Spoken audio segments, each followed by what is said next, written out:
ทคนิคการสร้างผลิตภัณฑ์ที่เฮ็ดจากหนังปลาของชนเผ่าเฮอเจออยู่ลุ่มแม่น้ำเฮอเจอแม่น้ำซุงฮัวและอูซุหลีทางภาคตะวันออกเฉียงเหนือของจีนมีชนเผ่าเก่าแก่ที่เฮ็ดอาชีพหาปลาเลี้ยงครอบครัวและชนเผ่าหนึ่งที่อาศัยอยู่นั่นก็คือชนเผ่าเฮอเจอชนเผ่าเฮอเจอนี่เป็นหนึ่งในชนเผ่าที่มีประชากรค่อนข้างหน่อยของจีนและมีประวัติศาสตร์อันยาวนานที่สามารถเท้าคืนไปยังยุคหินใหม่เมื่อหลายพันปีก่อนบรรพบุรุษของเผ่าเฮอเจอได้เอื้ออิงทรัพยากรทางธรรมชาติที่อุดมสมบูรณ์โดยได้ดำรงชีพด้วยเทคนิคของการหาปลาที่เป็นเอกลักษณ์เฉพาะทรัพยากรที่แม่น้ำได้ประทานให้ได้ช่วยให้เผ่าเฮอเจอสามารถขยายเผ่าพันธุ์จนมาถึงปัจจุบันพร้อมกันนั้นพวกเขายังได้รับแรงบันดาลใจและภูมิปัญญาจากธรรมชาติจนกลายมาเป็นเทคนิคหัตถกรรมดั้งเดิมของชนเผ่าที่มีเอกลักษณ์บ่คือไผ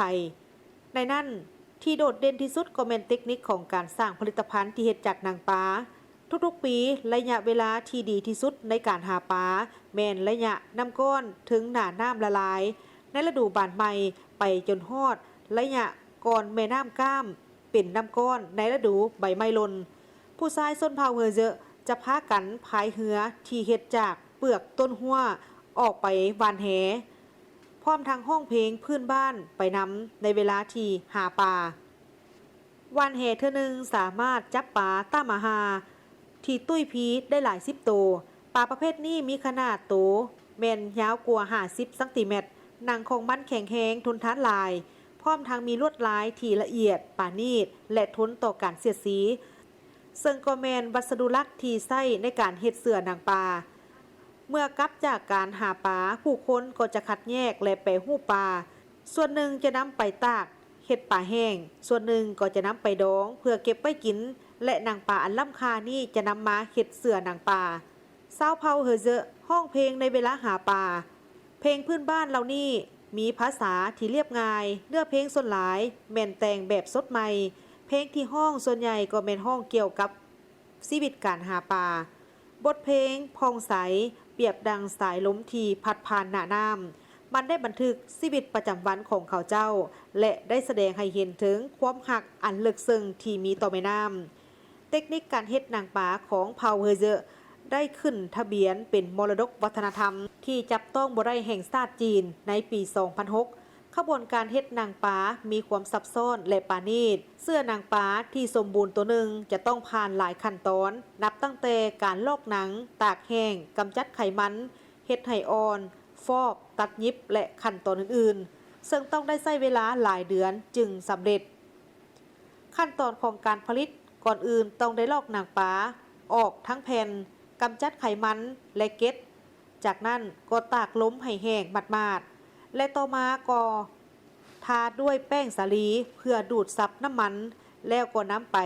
ทุบซ้ำไปซ้ำมาเพื่อเฮ็ดให้หนังปลานั้นอ่อนนุ่มคือผ้าสุดท้ายก็นำไปฟอกและตัดยิบโดยยิบด้วยได้หนังปลาและบริเวณขอบก็จะตกแต่งด้วยผ้าสีหรือกระดิ่งทองแดง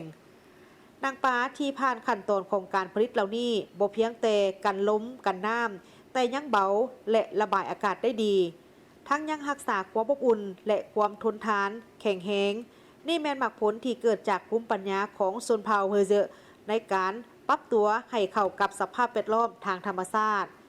นอกจากเสื้อหนังปลาแล้วชนเผ่าเฮอเจอยังได้นำเอาหนังปลาและก้างปลาไปสร้างสรรค์เป็นผลงานศิลปะตื่มอีกนั่นก็คือรูปภาพที่เฮ็ดจากหนังปลาและก้างปลารูปภาพหนังปลาจะใช้หนังปลาต้ามาฮาเป็นวัสดุหลักโดยจะเริ่มจากการคัดเลือกวัสดุแยกสี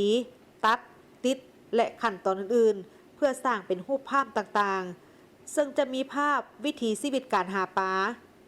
ภาพสัตว์ภาพดอกไม้และลวดลายประดับอื่นๆส่วนรูปภาพก้างปลาก็จะนำใส่รูปทรงตามธรรมชาติของก้างปลามาประกอบเป็นผลงานศิลปะที่มีเอกลักษณ์เฉพาะสะท้อนให้เห็นถึงหัวคิดประดิษฐ์สร้างของชาวเผ่าเฮอเจอในการเปลี่ยนสิ่งเศษเหลือมานำใส่ให้กลายเป็นสิ่งที่ล้ำค่า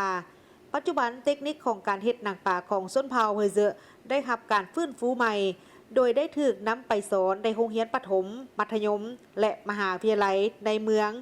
เย่าเหอ นครทงเจียงและเมืองอื่นๆในแขวงเคยลงเจียงผู้สืบทอดมรดกทางด้านวัฒนธรรมที่จับต้องบ่ได้เปิดหลักสูตรการเรียนแบบพิเศษเช่นการประดิษฐ์รูปภาพนางฟ้า